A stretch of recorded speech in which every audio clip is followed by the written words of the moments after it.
Baik, bismillahirrahmanirrahim. Assalamualaikum warahmatullahi wabarakatuh. Jumpa lagi dengan saya di Abil Maiwa Channel. Jadi teman-teman, channel ini merupakan channel pendidikan tempat kita berbagi tentang aplikasi pendidikan, Microsoft Office, serta tips dan trik komputer. Jadi pada video kali ini Bapak Ibu ya, kembali lagi admin akan mencoba mengupdate informasi terbaru terkait P3K Guru di tahun 2022. Yang mana di sini kami ingin menginformasikan ya bahwasanya penentuan ya bagi V2, V3 bahkan juga P1 itu terjadi pada tanggal 2 sampai 3 Februari 2023. Di sini kami akan membahas lebih spesifik lagi ya dua cara penempatan P2 dan P3 jika di sekolah induk tidak ada formasi dengan catatan lolos observasi. Jadi di sini ceritanya P2 dan P3 itu lolos observasi dengan nilai baik ya, nilai observasinya baik. Tetapi ternyata di sekolah induknya itu tidak ada formasi. Nah, ternyata ada dua cara Bapak Ibu ya. Ada dua cara penempatannya untuk V2 dan V3 jika di sekolah induk tidak ada formasi, tapi dengan catatan wajib lolos observasi. Tapi sebelum kita lanjut, bagi rekan-rekan guru yang baru pertama kali menemukan channel ini, silahkan tekan tombol subscribe dan aktifkan lonceng notifikasi agar setiap hari Bapak Ibu tidak ketinggalan video informasi terbaru dari kami. Baik, kita langsung saja to the point ke informasinya. Di sini Bapak Ibu bahwasanya untuk penentu V2 dan V3 ya lolos menjadi ASN P3K tentunya itu berdasarkan hasil penilaian kesesuaian atau observasi yang mana nantinya itu tim penilai dari hasil penilaian ya, tim penilai yang mempertimbangkan 4 aspek kinerja mulai dari orientasi pelayanan, komitmen, kerjasama, dan kepemimpinan itu nantinya itu akan direkap ya, sehingga nantinya akan ada hasil akhir tim penilai 1 dikali persentase persetujuan. Nah, nantinya itu akan menghasilkan nilai Bapak Ibu ya, akan menghasilkan nilai apakah 100%, 90%, 80%, 70%, 60% yang akan menentukan skor akhir. Nah, skor akhir ini nantinya Bapak Ibu itulah yang akan menjadi penentu Bapak Ibu mendapatkan peringkat ya, peringkat terbaik. Apakah Bapak Ibu peringkat terbaik sebagai V2 ataupun V3 dan nantinya kelulusan Bapak Ibu itu akan ditentukan dengan urutan peringkat dengan jumlah sisa formasi yang diperebutkan P2 dan P3 di seleksi observasi. Seperti itu ya. Itu langkah-langkahnya di sini untuk beberapa aspek perilaku yang menjadi penilaian. Bapak Ibu bisa melihat ya, aspek perilakunya ada orientasi pelayanan, kemudian komitmen, kerjasama, dan kepemimpinan. Nah, terkait dengan hal itu, Bapak Ibu bisa melihat bahwa sudah lama diposting oleh BKN ya di guru PPPK Kemendikbud.co.id, dan guru-guru pastinya sudah mengakses jadwal seleksi guru ASN P3K di tahun 2022 ini. Yang mana kalau kita perhatikan ini, posisi kita ini sekarang berada di tanggal 14 ya. Berarti di sini untuk tanggal 14 itu sudah masuk dalam pengumuman daftar peserta, waktu dan tempat seleksi. Ini untuk pelamar umum ya, pelamar umum P3K Guru. Rencananya nanti itu pelaksanaan seleksinya itu tanggal 16 sampai 21 Januari 2023.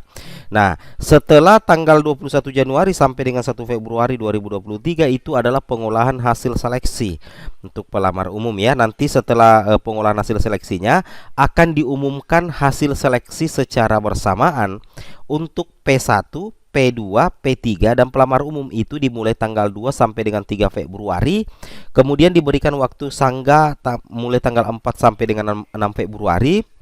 Kemudian nanti akan ada proses jawab sangga Bapak Ibu ya.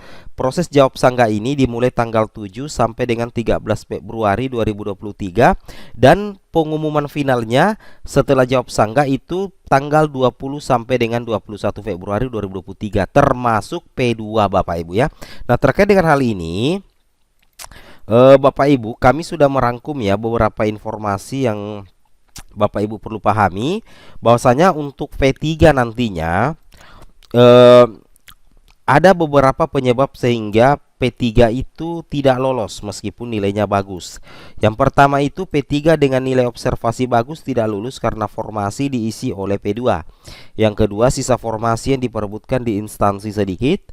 Yang ketiga, nilai observasi tinggi tapi kala usia dan masa kerja. Di sekolah induk kelebihan guru dan di instansinya tidak ada sekolah kekurangan guru. Contoh di sini kita lihat salah satu permisalan atau simulasi yang kami buat. Kondisi formasi dalam instansi. Misalkan formasi guru kelas itu 50, jumlah P2-nya 5, jumlah P3-nya 200. Berarti ini lebih besar ya pelamar daripada formasi. Nah, nantinya yang akan diambil adalah 50 Bapak Ibu ya. 50 berperingkat terbaik setelah observasi.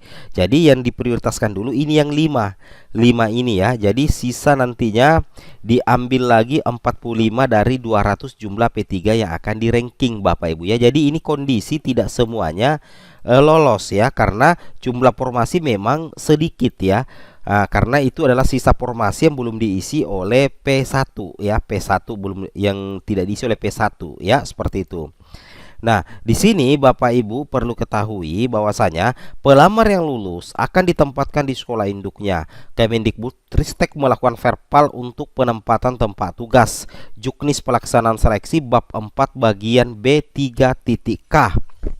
Contoh, misalkan pemenang kedua, contoh misalkan guru honorer di sekolah A itu di sekolah induknya ada satu guru, ada formasi. Sekolah B juga seperti itu. Di sekolah C tidak ada formasi dan kelebihan guru. Di sekolah D juga tidak ada formasi dan kelebihan guru. Tetapi setelah diobservasi justru yang menjadi pemenang yaitu yang ada di sekolah C dan sekolah D. Sedangkan di instansi ini sudah tidak ada lagi sekolah yang kekurangan guru, sehingga ini diberlakukan pemenang kedua karena tidak mungkin formasi dipindahkan ke sekolah yang kelebihan, dan tidak mungkin guru yang menjadi pemenang pertama menggeser guru yang ada di A dan di B karena sudah ada tidak ada lagi geser menggeser. Berhubung formasi tidak bisa dipindahkan karena kelebihan guru dan sudah tidak ada sekolah kurang guru, maka diberlakukan pemenang kedua berdasarkan verbal penempatan yang dilakukan oleh Kemdikbudristek. Nah, seperti itu. Nah, ini 3 Bapak Ibu ya. Jadi bagi yang tidak mendapatkan penempatan itu wajib lolos observasi dan nilainya bagus. Nah, ini memungkinkan Bapak Ibu itu posisi pertamanya apabila di sekolah induk Bapak Ibu itu tidak ada formasi dan memang masih kekurangan guru. Nah, itu formasi bisa dipindahkan Bapak Ibu ya. Atau Bapak Ibu yang menjadi pemenang dipindahkan ke sekolah yang kekurangan guru dan formasi mengikuti Bapak Ibu yang menjadi pemenang. Itu adalah 2 jalur ya, 2 cara penempatan bagi guru honorer P2 atau P3 yang tidak mendapatkan formasi di sekolah induk tetapi lulus observasi dengan hasil yang bagus.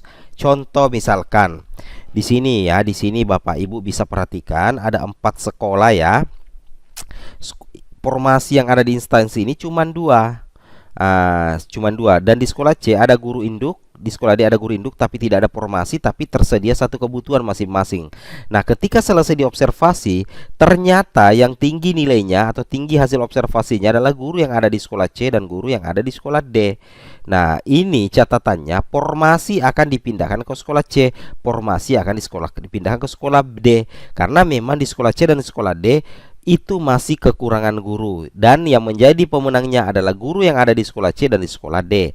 Dan guru di sekolah C dan di sekolah D itu tidak bisa menggeser guru yang ada di sekolah A dengan guru di sekolah B. Ini sudah pernah dibahas oleh Kemendikbud ya, di Sapa GTK oleh Bapak Andika Ganendra. Seperti itu ya. Nah, kemudian yang kedua, cara kedua adalah misalkan ya, di sekolah A itu ada satu formasi. Di instansi ya, dalam satu instansi ini ada 4 sekolah. Di sekolah A ada satu kursi, ada satu formasi, ada satu guru induk.